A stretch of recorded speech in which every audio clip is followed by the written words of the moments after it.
দর্শক, সারা দেশেই এখন সবজির সরবরাহ স্বস্তিদায়ক, তবে যারা মাঠে ফসল ফলান তাদের অবস্থা বেশ নাজুক, কারণ ফসলের তেমন দাম পাচ্ছেন না তারা। তবুও চলছে আবাদ। আরো জানাতে রাজবাড়ী থেকে যোগ দিচ্ছেন সহকর্মী মিঠুন গোস্বামী। মিঠুন, রাজবাড়ীতে কৃষকের পরিস্থিতি কি? তাদের সাথে আপনার সরাসরি কথা হয়েছে কিনা জানাবেন একটু।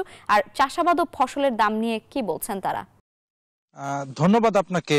আমরা এই মুহূর্তে রয়েছি রাজবাড়ী জেলাতে। রাজবাড়ী জেলা যেহেতু সবজি আবাদের বিখ্যাত একটি জেলা, এ জেলার প্রায় 90% মানুষ কিন্তু কৃষিকাজের সাথে জড়িত। আর এই জেলায় কিন্তু সারা বছরই সবজির আবাদ হয়ে থাকে কম বেশি। এবছর আমরা কৃষি বিভাগের তথ্য মতো এবছর প্রায় 5,000 হেক্টর জমিতে শীতকালীন যে শাকসবজি সেই আবাদটি হয়েছে। আমরা এই মুহূর্তে একটি লাউয়ের খেতে এসেছিলাম।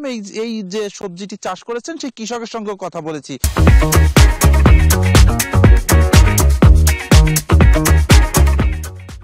তারা বলেছেন যে কয়েকদিনের যে ঘন কুয়াশা এবং সার সংকট সহ নানান কারণে কিন্তু তারা এবার প্রতিবন্ধকতার সৃষ্টি হয়ে মুখোমুখি হয়েছে, যার কারণে তাদের উৎপাদনে কিছুটা ব্যাহত হয়েছে। তবে লাউয়ের যে দাম সেটি নিয়েও তাদের কিন্তু এক ধরনের হতাশা প্রকাশ করেছে, কারণ এই লাউটি চাষ করতে কিন্তু মাচা পদ্ধতিতে এই লাউগুলো সাধারণত চাষ করা হয়, যার কারণে কিন্তু এতে খরচও বেশি।